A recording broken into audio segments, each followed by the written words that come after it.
Hello guys, इस video में हम आज चर्चा करेंगे अंतराल कक्षा 12वीं इसके अति महत्वपूर्ण प्रश्न, बहुविकल्पी प्रश्न, जो कि अब की बार आपका परीक्षा का पैटर्न बदला है।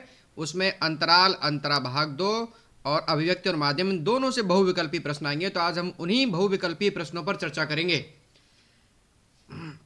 जो कि आपके पेपर में आने वाले हैं। हमने बहुत ही मेहनत से इनको छांट करके तैयार किया है कि इन प्रश्नों में से आपके लिए आ सकते हैं।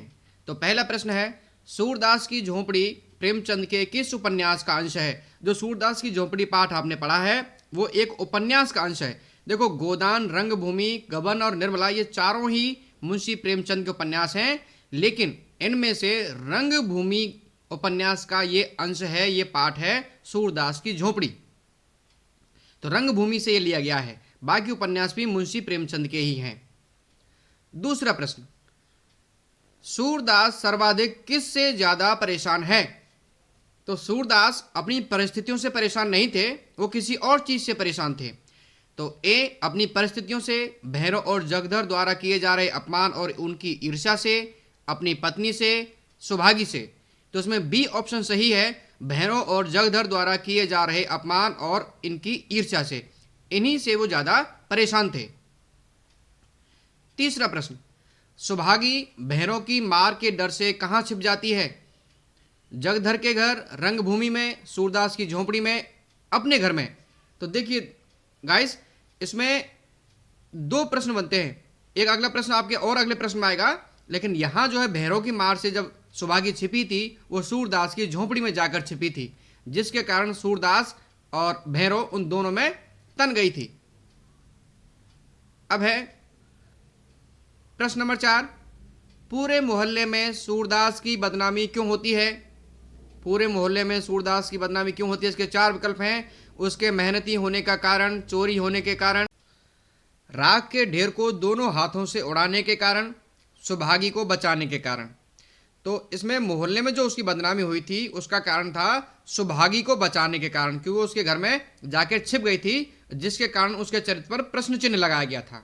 अब है प्रश्न नंबर 5 कि सूरदास की झोंपड़ी में आग किसने लगाई थी? बहुत ही मोस्ट इंपॉर्टेंट प्रश्न है ये, क्योंकि इस पाठ का जो निचोड़ है वो यही है कि सूरदास की झोंपड़ी में आग किसने लगाई थी। तो इसका सही उत्तर आप कमेंट बॉक्स में लिखिए जल्दी से, जब तक हमारा प्रश्न का उत्तर इस स्क्रीन पर आए। भैरव ने, जगधर ने, सुभागी ने, सूरदास के लड़के ने। तो इसका उत्तर सही होगा भैरव ने सूरदास की झोंपड़ी में आग लगाई थी। क्यों लगाई थी? क्योंकि वो उस बात से परेशान था कि जो सुभागी थी वो सूरदास की झोंपड़ी में जाकर के छिपी थी। प्रश्न नंबर 6, जो कोई 100 बार झोंपड़ी को आग लगा दे तो यह बात सूरदास से किसने कही थी? मिठुआ ने, जगधर ने, भैरव ने, सुभागी ने। तो यह बात उसके बेटे मिठुआ ने कही थी। तो इसमें विकल्प ए सही है, मिठुआ ने कहा था कि यदि कोई 100 बार झोंपड़ी को आग लगा देगा तो क्या होगा? तो सूरदास भी उत्तर देते हैं कि हम भी 100 बार बनाएंगे। 7वां प्रश्न, सूरदास की पोटली में कितने रुपए थे? तो जल्दी से आंसर लिखिए, कमेंट करिए। 100 रुपये, 500 रुपये, 1000 रुपये, 232 रुपये। तो देखते हैं कितने बच्चे सही आंसर भेजते हैं।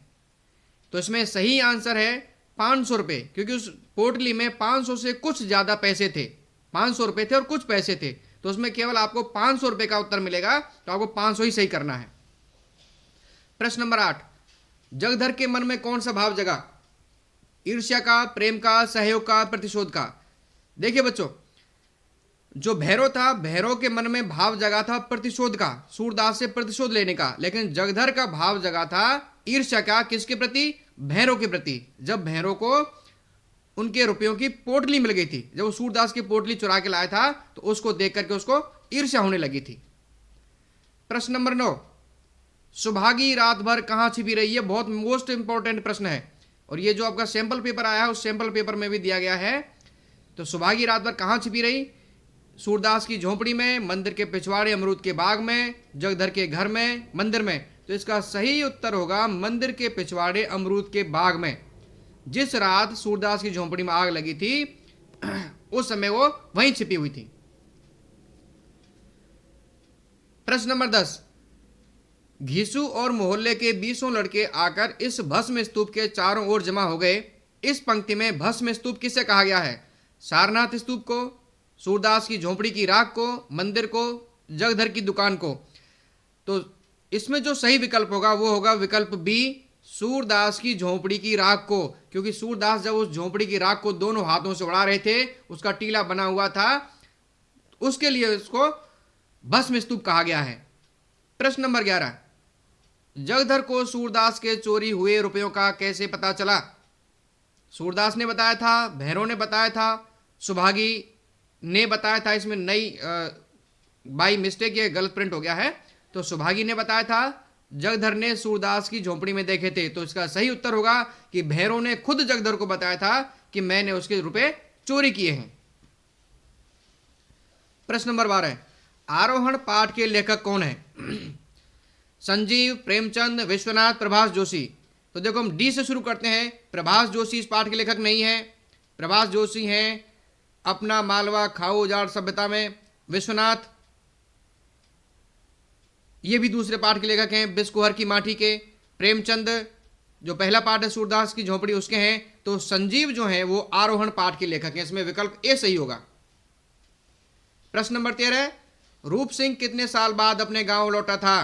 तो रूप सिंह 10 साल बाद, 11 साल बाद, 8 साल बाद, 2 साल बाद।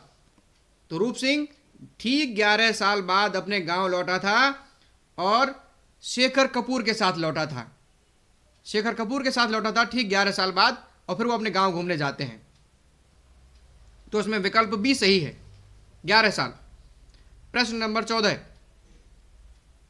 रूप सिंह के साथ माही घूमने कौन आया था? महीप, शेखर कपूर, संजीव, भूप। तो महीप तो वो बच्चा था जो उनको घोड़े पर बैठा कर ले गया था। शेखर कपूर उनके साथ माही घूमने आए थे। शेखर कपूर, ये उसका उत्तर सही है, बी। जो संजीव है, संजीव तो इस पाठ के लेखक हैं, और जो भूप हैं वो भूप रूप सिंह के दादा थे। अब आते हैं प्रश्न नंबर अगला 15, रूप ने दादा किसे कहा? शेखर को, महीप को, भूप को, या दुकानदार को? तो शेखर तो उसके साथ घूमने आए थे तो उनको कहा नहीं। महीप भूप दादा का लड़का था जो उनको घोड़े पर बैठा के ले गया था, लेकिन उसको पता नहीं था कि रूप कौन है। तो उन्होंने जो दादा कहा वो भूप को कहा, क्योंकि वो भूप के ही परिवार के बच्चे थे, इसलिए उन्होंने रूप ने भूप को दादा कहा, पहचानते उनको दादा बोल दिया। प्रश्न नंबर 16, भूप दादा की पत्नी का क्या नाम था? शैला, ममता, हिमांग, प्रेम। तो भूप दादा की पत्नी का नाम, यानी उनकी 2 पत्नियां थी। पहली पत्नी मर गई थी और दूसरी पत्नी बची थी। जब रूप सिंह वहां पहुंचे तो उनकी दूसरी पत्नी थी, लेकिन उनकी पहली पत्नी का नाम शैला था। तो इसमें विकल्प ए सही है, शैला। प्रश्न नंबर 17, आरोहण पाठ का मुख्य प्रतिपाद्य क्या है? प्रतिपाद्य यानी इस पाठ का मुख्य भाव क्या है? पर्वतीय स्थलों के संघर्षपूर्ण जीवन पर प्रकाश डालना, रूप की यात्रा का जिक्र करना, माही गांव के बारे में बताना, या पर्वतीय प्रेम। तो इस पाठ का जो मुख्य विषय है, मुख्य प्रतिपाद्य, वो यह है कि पर्वतीय स्थलों के संघर्षपूर्ण जीवन पर प्रकाश डालना, कि पर्वतीय स्थलों पर जो लोग रहते हैं उनका जीवन कितनी कठिनाइयों से भरा होता है, ये इस पाठ का मुख्य उद्देश्य है। 18वां प्रश्न, लेखक विश्वनाथ त्रिपाठी के गांव का नाम क्या है जिस पर पूरा पाठ आधारित है? यानी कि लेखक विश्वनाथ त्रिपाठी ने ये जो पाठ लिखा है बिस्कुहर की माटी, ये उनके एक आत्मकथा का अंश है। तो उनका जो गांव था वो था बिस्कुहर। इस पाठ में पूरे में बिस्कुहर का ही जिक्र है। बिस्कुहर उनके गांव का नाम है। विकल्प ए सही होगा। 19 नंबर, बिस्कुहर में भसीण किसे कहा जाता था? ये जो शब्द हैं ये ग्रामीण शब्द हैं वहां के।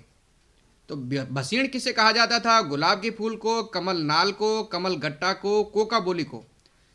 तो गुलाब के फूल को नहीं कहा जाता, कमल नाल को भसीण कहा जाता है। कमल नाल उत्तर विकल्प इसमें बी सही होगा, कमल नाल।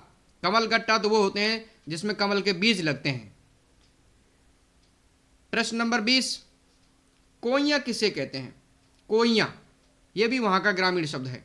हरसिंगार को, जल पुष्प कुमुद को, सिंघाड़ा को, कमल पत्र को। हरसिंगार को भी नहीं कहते, सिंघाड़ा को भी नहीं कहते, कमल पत्र को भी नहीं कहते, कमल पत्र को पुरैन कहते हैं, पुरैन जो पाठ में आया हुआ है।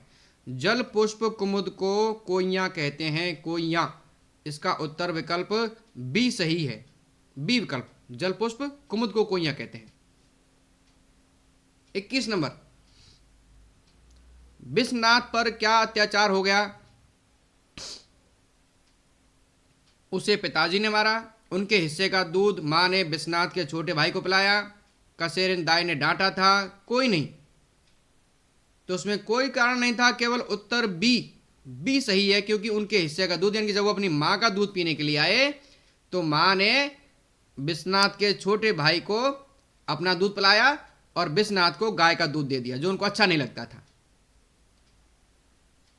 22वां प्रश्न, सुई की डोरी से बनी हुई कथरी को विश्वनाथ के गांव में क्या कहते हैं? कथरी का मतलब होता है बिछोना, जो बिछैया होता है जब खाट पे बिछाते हैं उसको क्या कहते हैं?